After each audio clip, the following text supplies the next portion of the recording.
And Braxton Jarman was going to be a sophomore in high school. Braxton was a cherished member of the band at his high school in Leander, which is near Austin. School officials saying, "Rest easy, you will never be forgotten."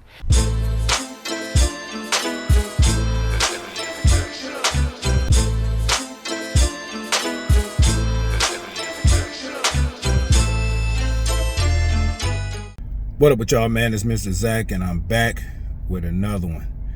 Man, I got a sad story out of Travis County, Texas. Around one of those areas where the big Kerrville flood happened in Texas. We have this father, man. He lost his whole family in the flood. In particular, his son. You see the thumbnail, that's his son on the thumbnail, named Braxton.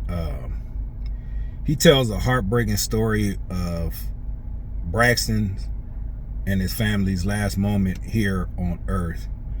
And, you know, it kind of made me feel compelled to tell this story, you know, to let everybody know that it wasn't just white people who perished in the flood, or Latinos. It was also black people, because you have this one lady on TikTok. She went viral for the racist comments that she said. I believe her name is Sadie's World or something like that, and she was very insensitive to what's going on out there, and it's like she was basically inhuman, you know. But this is a story, man, kind of touched me, because I do have kids, man, and I can't even imagine what this man is going through. He seems like a strong individual, but he was interviewed, you know, about his last moments with his family, man, and it's a tragedy. So you know, I just want you guys to listen to this story, man. It is heartbreaking. All right, let's go, man. How long have you lived here on Windhaven? This is Windy Valley. Windy Valley, I'm sorry. I've lived here 23 years. 23 years. Talk to me. Let me get the difficult question out of the way first. Talk to me about that night being woken up. I told you were swept under the water. Can you describe to me, yeah, as you're comfortable, about what happened? Sure, absolutely. It's 3 o'clock in the morning. We had went to enjoy fireworks prior. I was home by 11. Went to bed naturally.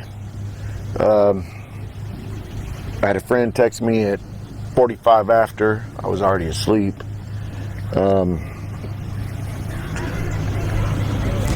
Went to sleep, of course, and about 3 o'clock in the morning, and I only knew that because I was woken up by loud bangs and a watery sounding up against my back wall, which my head was right there on the wall. I woke Alyssa up as soon as I noticed outside that this boat had totally swung in my driveway, a totally different direction. I woke her up right away. She gets up,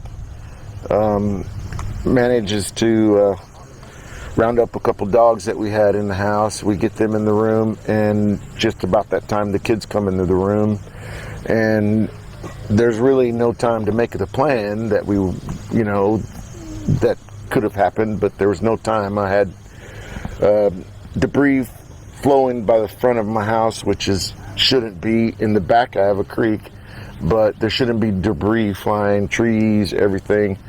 I had a great number of boats in my yard, and they weren't there, so I already knew that the water had taken them down the stream. And so I was inside at this point, and Alyssa, we were running around, really not knowing what to do. So all of a sudden, I'm standing there, and the floor drops right out of the bottom of the house, and I only know that after looking at the aftermath. But it was that my son just disappeared, and immediately after that, my daughter went in, and I don't know for sure, but I heard my wife take a deep breath. And at the same time she took the deep breath, the dresser from the floor that had collapsed falls on me. I fall into the crack of where the plywood and between the ground and all this concrete, somewhere there I was wedged on my leg. Your And whole family gets swept in, basically. yes, we all get swept in. But Wow, man, I can't imagine.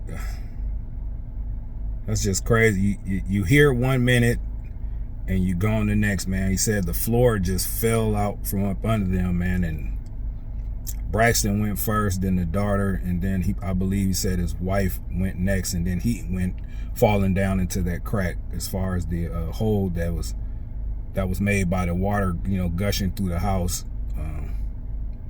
That's sad, man. That's sad. Let's continue to hear this story, man. But I guess I was strong enough to pull myself out. But I didn't get out of the house until it was probably somewhere over here. But I was able to go down with the dresser, and then I was caught in the concrete. My leg's caught. I pull my leg out.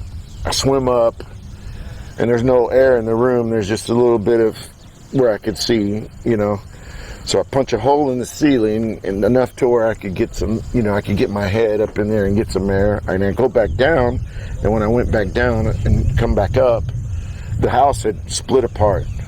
So I was able to climb under the roof, and I rode the roof. I don't know how far down the, river they picked me up, but.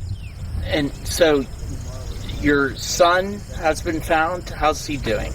Or he is no longer. He's no longer. Yes, so sir. Both so I must have misunderstood you earlier. I'm so sorry. So your wife and your son and my daughter both fell through the cracks of the plywood when it fell into the deal, but it was one by one. Braxton went first. How old was Braxton? Braxton is 15. Braxton or Braxton. Braxton. And I'm so sorry for your losses. I mean, I can't imagine. How are you feeling today? That can't be easy. I've managed the past few days since this has happened by the support of my friends, my great friends, and my mom always told me that she bled the blood of Jesus over me a long time ago, and I thoroughly believe that. This man is way stronger than me, because I wouldn't know how to feel, at that moment in time, and to find out, or to know that my son or my wife, perished in that flood, man. This guy he's strong, man. He's strong. And your daughter, Felicity. How old is she? She's 16. 16. She's still missing right now. Yes, sir. Talk to me about that anxiety as a parent. The anxiety of it is really crazy, because I'm not really happy with the fact that she hasn't been found. I'm happy for all the support and everything that's going on, and I do understand that there are a lot of circumstances, a lot of debris, a lot of stuff. At the same time, I have this woman here, and she's pulling and pulling and pulling, and I do believe that she will make it happen. 100. And man, it is beautiful to know that people, will help in a time of need like this, man. I wish I can go out there, man, volunteer my time, but Texas is so far away from me, man. Only thing I could do is pray, pray for him, pray for his family, man. My condolences go out to him and his family, and my condolences to everybody who has lost their lives out there, man. This is a terrible moment in time, man. You have some people that just so insensitive and wishing or saying that's what they deserve because they live in a red state, making it political, and it's it shouldn't even be about politics, man. It's about human life. You have a lot of children that perished, and you have a couple of campsites up there, and it's just it's sad to know that you have some people out there that will even just wish harm on people like that, man, because, you know, they say karma, you know, maybe they'll get theirs in the end, but, you know, right now, man, this is a sad situation, man. And, you know, is there, I don't want to ask an insensitive question, but just to get where your mind frame's at, as a parent who's still missing a child, is there any hope at all at this point? At this point, I do not have hope. If she is alive, she's 100% a superstar, and she's made it a long way, and definitely will need a lot of support behind that. But from what I saw in here and what I lived through, I really don't think so. I mean, there's no way. The house was moving, and they felt that way. We were facing that way. They felt that way, and that's just straight. The house going to mow right over them. I am so sorry. I totally understand. It was very tragic. I understand that I might be talking out of line, but you know, I lived it. If you know, I'm hurting somebody's feelings out there, You're not. I like to start heavy and kind of work my way. I want to end on a, you know, take this to it. You're obviously dealing with a lot and grieving. Yes, sir. What does it feel like to see the community come together in this way? I am so overwhelmed. Volunteers? I am so overwhelmed. I really wish that, you know, I could had some way to repay them as, you know, things. I know they're taking away from their families. I know they're taking time and money. You know, I'm a contractor myself, and being put out there voluntarily is a great thing. You feel hope, okay? And I would do it for someone, and I appreciate everybody out here doing things for me. And not only me, there's more people lost in this stuff. I want to ask you about just, you know, again, I don't know if it's a morbid question to ask, but like, what's driving you right now? What's keeping you know, you're someone that's lost everything, and is it the community coming together, or talk to me about that? I got several friends over here, and they'll all tell you I'm built different. That's basically all I can tell you. I mean, not that I don't grieve, because I do. But at the same time, it's deeper than just crying. It's deeper than just, you know, someone, you know, telling me something wrong, or, you know, it's deeper than that for me. Moving forward, I'm built different on the fact that about my grieving issues, and I've been dogged out the way I grieve, and I've been praised. But at this point where I'm at and what I'm thinking about, I'm at peace that my kids and my wife are gone. But I do have questions, if you understand what I'm saying. Well, my prayers go out to this man and his family, and like I said, to everybody who lost their lives out there in Kerrville, Texas, and surrounding areas.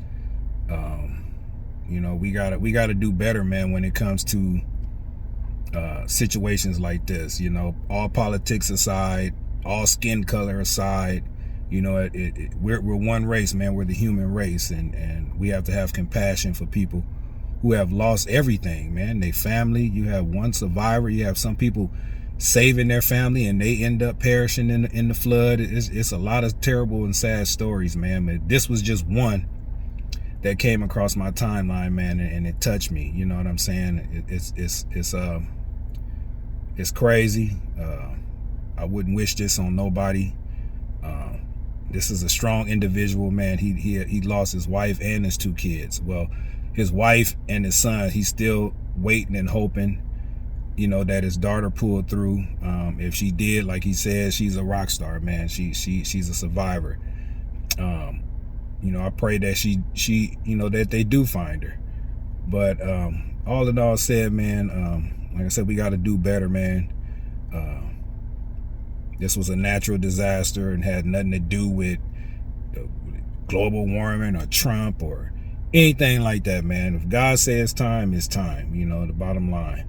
But man, let me know what y'all think in the comments, man. You know, put some prayer hands in the comments, man, for these people out there in Texas. Yeah, let me know what you guys think. All right. Until next time, man, y'all protect yourself at all times. Keep your head on the swivel. God bless you. God bless me, man. God bless everybody in Texas, man, that's been affected by this. And God bless America. And I'm out. Mr. Zach Reacts. Peace.